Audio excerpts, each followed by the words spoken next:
Hotel de Paso La Cascada presenta la sección Ellos hicieron historia.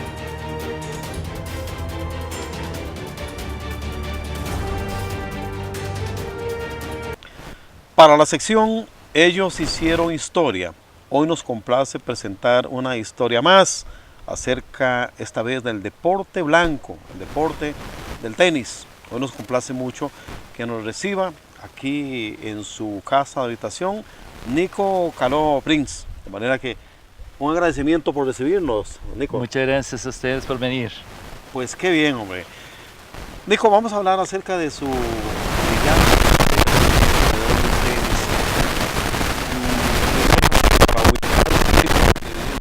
¿Dónde nace Nico Caló? William, yo nací aquí en Costa Rica. Ajá. Mi padre era griego, nacido en Rusia, y mi madre es salvadoreña. Ajá. Vinieron aquí en 1950 y nos instalamos en Costa Rica. Y yo fui el único de la familia que nació en Costa Rica.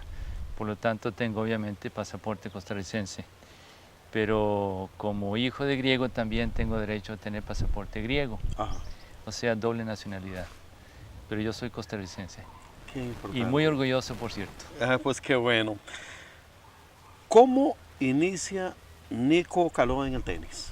¿Qué le motiva? ¿Qué le lleva a usted a participar como jugador de tenis? Mi padre era tenista toda su vida, fue campeón centroamericano de tenis. Ajá. Y cuando nos instalamos aquí en Costa Rica, hizo el Belo Horizonte Tennis Club, que está aquí abajo, por cierto. Claro. Y ahí fue que yo me formé. Con papá como instructor y dueños del club de tenis, pues obviamente tenía que salir un tenista, ¿verdad? Y ese fui yo.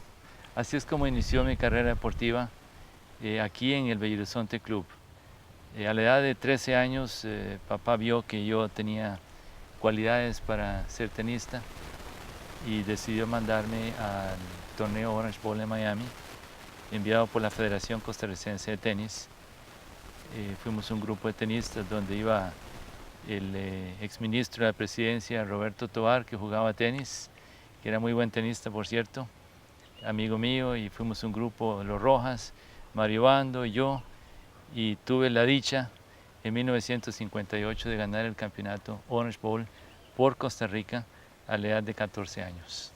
Así es como inició mi carrera deportiva. Así comienza su carrera deportiva. De hecho, muchos torneos ya a partir de ese momento se abrió las puertas y las posibilidades para hacer otros tipos de torneos. Ah, sí, por supuesto, ya habiendo ganado el Orange Bowl,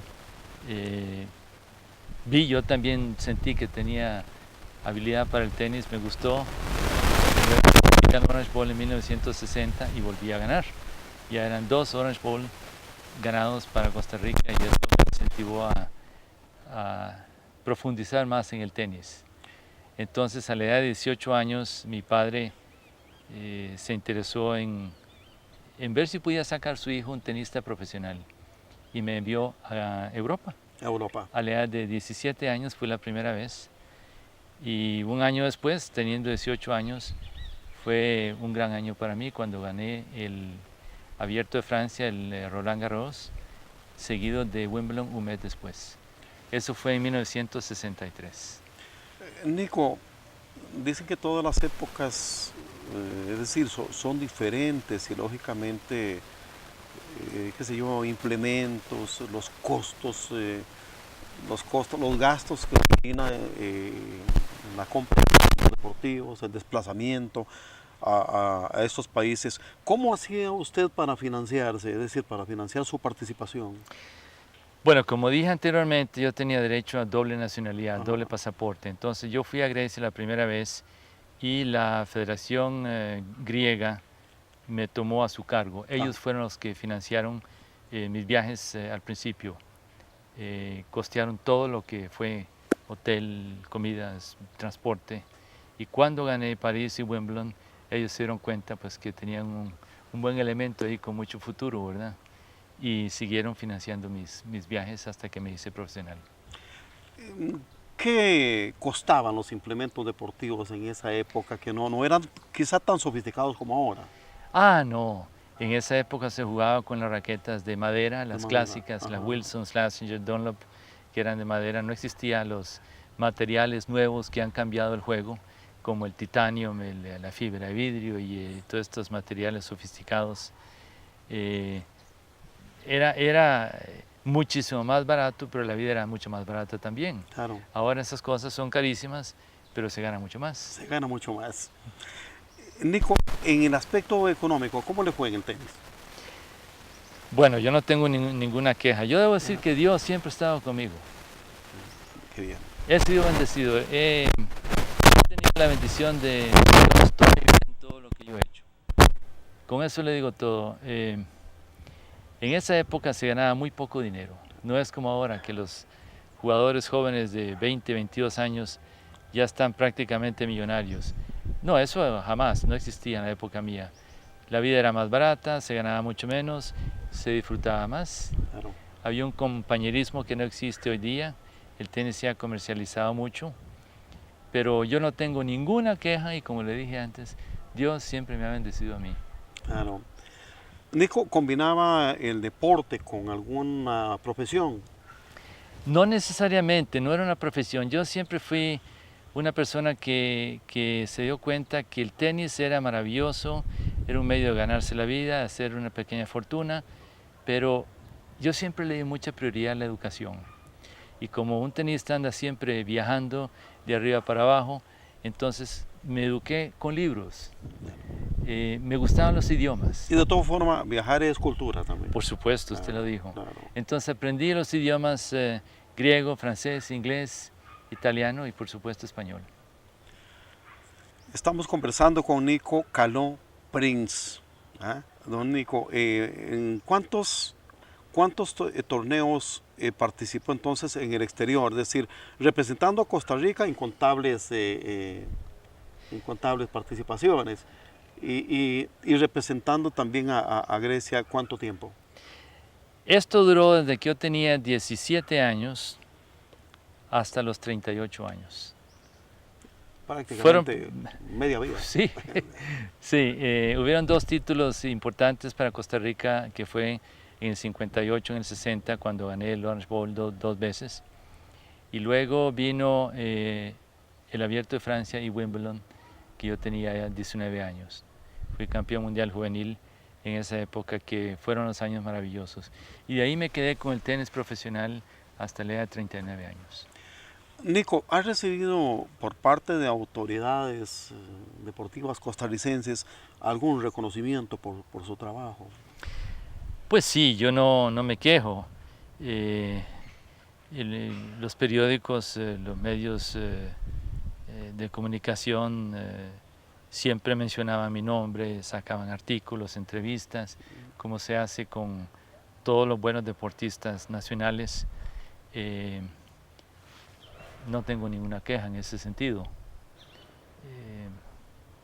Esto es lo que puedo decir. Claro. En cuanto a tenistas de renombre, en esa época, además de usted, Nico, ¿quiénes eran tenistas de élite acá en nuestro país? Bueno, han habido muy buenos tenistas nacionales, rivales míos, e inclusive me han ganado varios de ellos. El rival mío, el eterno rival, siempre fue Carlos Muñoz, conocido Matemais. Ajá. El famoso Matemais. El famoso Matemais. Sí, era el hombre más duro. Luego, después de Carlos... ¿Qué tenía Carlos Muñoz? Carlos no tenía nada de digamos, estudiado. Todo lo que Carlos hacía era innato. Ajá. Era un jugador que se hizo solo, nunca tuvo ninguna escuela tenística como yo tuve. Él se hizo solo y era buenísimo. Un gran luchador, un gran jugador, por eso yo le tenía tanto respeto. Después de Carlos vino Rafael Felobrenes, Mario Delgado, Alexis Moscoso, hubieron muy buenos jugadores, un poquito más jóvenes que yo, pero yo diría que el que más me dio que hacer fue Carlos Muñoz. Claro. En el ámbito internacional, ustedes, uno de los mayores, los que ha tenido mayores logros. Sí, modestia aparte sí, porque yo me dediqué al tenis profesional por todo el mundo. Claro. Yo viajé 23 años, conocí 80 países, Me relacioné con los grandes de la época, como Roy Emerson, Nicola Pietrangeli, Pierre Darmon, Fred Stolle, toda esta gente, los verdaderos campeones mundiales. De tú a tú era muy duro, Claro. pero era maravilloso medirse con los grandes de la época, y yo llegué a tener un ranking número 30 en el mundo, en la ATP, de manera que yo me sentía muy orgulloso, aunque no era de los mejores, pero aún así les daba que hacer. Claro. Dijo, el hecho de ser costarricense, y en este caso griego, bueno, cuando representaba a Costa Rica, quizá no era como mundialmente reconocido este país, ¿verdad? En el deporte del tenis. ¿Esto le daba alguna desventaja o le daba alguna ventaja? Bueno, las dos. Al principio, cuando gané París y Wimbledon, hizo sensación porque muchos de ellos ni sabían dónde estaba Costa Rica. Claro. Y que de repente salga un campeón mundial, un costarricense que gana Wimbledon, sea que yo aparecía como costarricense o medio costarricense griego, todavía hacía más curioso la situación, ¿verdad? En ese sentido, pues despertaba más interés. Sin embargo, la Federación Griega, al haber ganado yo Wimbledon, decidió participar en la Copa Davis, porque había dejado de participar desde 1945, cuando terminó la guerra. Grecia dejó de participar en Copa Davis. Cuando me tuvieron a mí en el 63, se dieron cuenta que conmigo podían tener un buen equipo de Copa Davis en Grecia.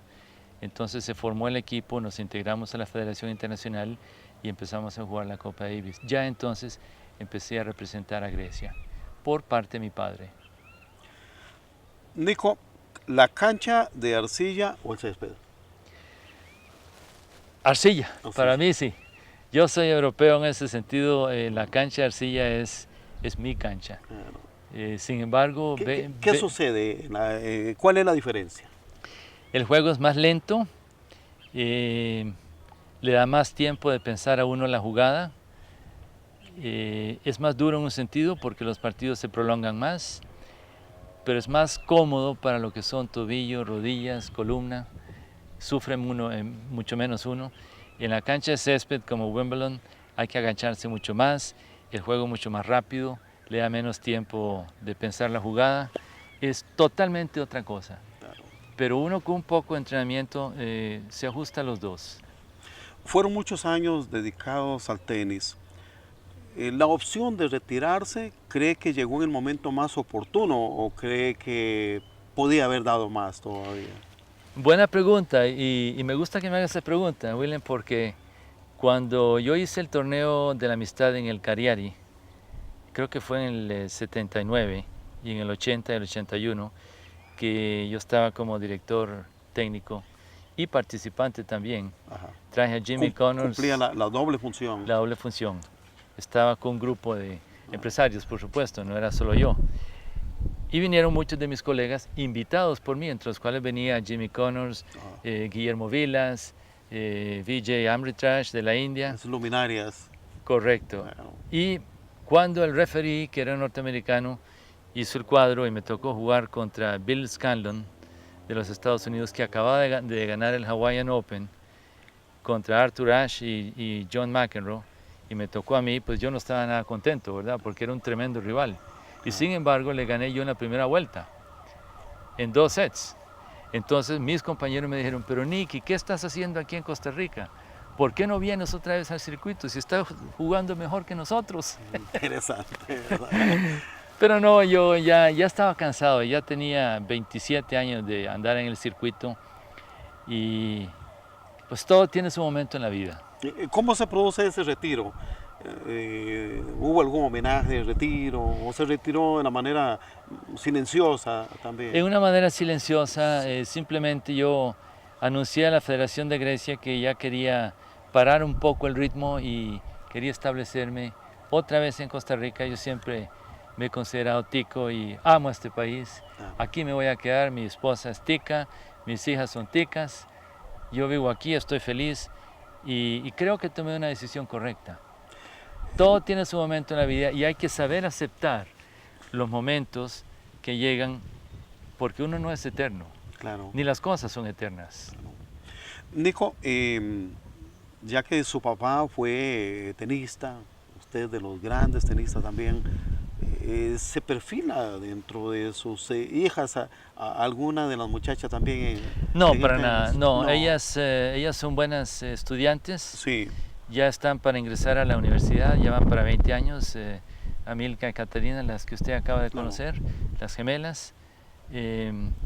No las lancé al tenis profesional. Ajá, Y sabe que no me duele, no me duele. Es una vida muy dura, claro. muy dura. Y tienen otras aspiraciones. Van a ingresar a la universidad, van a estudiar relaciones públicas, comercio internacional, son buenas estudiantes. Y la mayorcita, Valesca, ya se casó, ya tiene su vida hecha. Nico, ¿hacia dónde se dirige el tenis de nuestro país? Haber tenido, bueno, realmente excelentes tenistas profesionales, como este caso, bueno, indicarle a los telespectadores que Luis Antonio Marín pasó por sus conocimientos, ¿verdad? Dentro de otros. Pero bueno, ¿hacia dónde va nuestro tenis? Porque vienen constantemente eventos de mucho relieve internacional, pero uno dice, bueno, ¿y qué sucede con Costa Rica si en las primeras de tanteo nos eliminan? Sí, desafortunadamente así es. Juan Antonio Marín, que es el tenista que más ha sobresalido a nivel internacional, fue mi discípulo cuando tenía 6 años. Yo 6 agarré a años. Juancito desde los 6 años y cuando llegó a cierta edad y yo vi que tenía muchas posibilidades, le hablé a Miguel, el papá de Juan, y le dije que lo mandara a Murcia, España, y que yo lo conectaría ya con los grandes del tenis. Y estaba dudoso Miguel en que sí, que no, y que tenía miedo. Yo le dije, hágalo, hágalo. Y se lo llevó a España y lo conectó, como yo le dije, y se lanzó al tenis. Y Juan es un muy buen jugador. Pero el problema que ha tenido es que no ha ganado torneos, no ha llegado lejos en los torneos. Entonces siempre está en el problema de que tiene que clasificar a los torneos y la clasificación es muy dura. Es muy dura.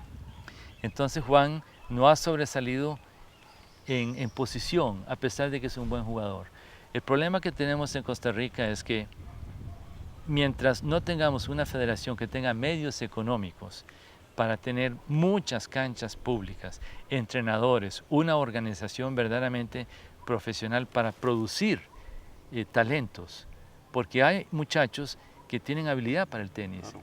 pero no tienen los medios económicos, no disponen de entrenadores, no hay suficientes canchas públicas.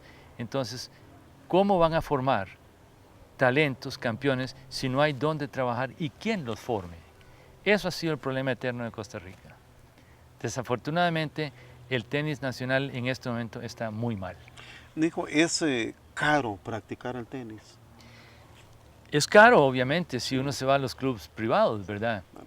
Porque tiene que hacerse socio de un club, tiene que pagar la cuota, hay un montón de requisitos, pero si tuviéramos más apertura al pueblo, Al pueblo.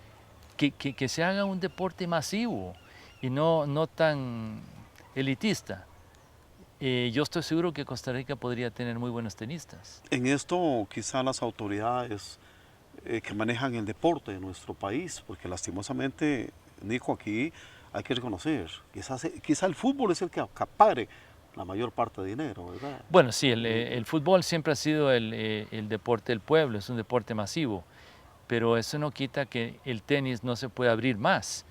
Pero si el gobierno no apoya al Ministerio de Deportes y el Ministerio de Deportes no tiene los medios para ayudar a la Federación de Tenis, tampoco es culpa de la Federación de Tenis. Yo no estoy culpando a la Federación, es el sistema que tenemos, que no funciona. Y mientras no haya un sistema, una organización y medios para sacar un programa adelante, siempre vamos a estar así. Nico, su paso como entrenador, es decir, hablar de figuras que han sobresalido, ¿a qué obedece? ¿Ha sido su propia decisión de no continuar como entrenador? ¿Qué sucedió? Porque bueno, hablar de Juan Antonio Marín, pero hablar de otros tenistas, ¿qué sucede? ¿Por qué no siguió usted entrenando, preparando más tenistas? Yo tenía otras aspiraciones, Ajá. William. A mí siempre me gustaron los negocios. Los negocios. Siempre me fascinó lo que era bienes raíces. Ajá. Yo creo que el dinero está en los negocios, donde uno hace buenos negocios y yo estudié bastante eso. He leído mucho acerca de bienes raíces, he leído acerca de los grandes hombres que hicieron su fortuna en bienes raíces, y yo me lancé a eso y me gustó lo que eran bienes raíces. Bueno, Entonces dejé la idea de ser entrenador y dedicarme a los negocios. pues qué interesante, ¿verdad? Y eso le ha dado también enormes satisfacciones en el plano económico también. Pues sí, Le ha sí, no, ayudado. no me quejo para nada. Claro que sí. Nico, ¿se cumplieron todas sus expectativas, todas sus metas? ¿O cree que faltó algo más para hacer por el tenis?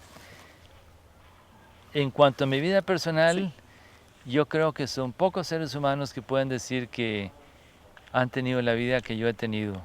He tenido una vida donde yo podría decir todo. Y ahora que ya estoy envejeciendo, ¿verdad? Retirado, puedo decir que la vida ha sido grata conmigo. No tengo ninguna queja, vivo muy bien, tengo una familia preciosa, soy un hombre feliz en términos generales. Finalmente, de no haber sido el tenis, ¿qué otro deporte hubiera escogido? El atletismo. ¿El atletismo? Sí. Ah, qué bien. Sí, me gusta el atletismo mucho. De hecho, yo siempre fui espectador cuando existían los Juegos Mediterráneos allá en todo el Mediterráneo. Yo vengo de un país mediterráneo y siempre asistía yo a los Juegos Mediterráneos en Tunisia, en Nápoles, en Turquía, y uno de los deportes que más iba a ver era atletismo. El atletismo. Sí, me encanta. Qué interesante, ¿verdad? Sí, esta consulta yo se la he hecho a diferentes deportistas que han sido luminarias, que han destacado, pero que siempre también ellos tenían otra disciplina como alternativa, ¿verdad? Claro. Sí. Nico, le dejo la despedida para todos aquellos telespectadores, amigos que le vieron jugar, y para quienes no, pues también que esta entrevista sirva como un ejemplo para aquellos deportistas que inician en diferentes disciplinas de este país. Sí, yo quisiera decirle a todos los jóvenes tenistas que quisieran llegar muy arriba y aspirar a lo que yo aspiré cuando era joven y tuve la bendición de lograr el máximo galardón que un tenista puede tener, que es ganar París y Wimbledon, en que nada se logra sin disciplina. Yo casi no conozco a Claudia Pol, pero por todo lo que sé de ella y todo lo que he leído y seguido su carrera, la pongo como un ejemplo, porque es una atleta seria, totalmente con una disciplina rígida, que es la única manera de tener éxito. Y yo siempre he respetado mucho a Claudia en ese sentido, porque es la única manera de llegar arriba en el deporte. Cuando hay competencia, uno tiene que prepararse para el adversario, y es la única manera, sacrificándose y teniendo una disciplina. Bien, Nico Caló Prince, hoy hemos tenido el grato placer de conversar con esta luminaria del tenis, tanto nacional como internacional, Nico Caló, para la sección Ellos hicieron historia.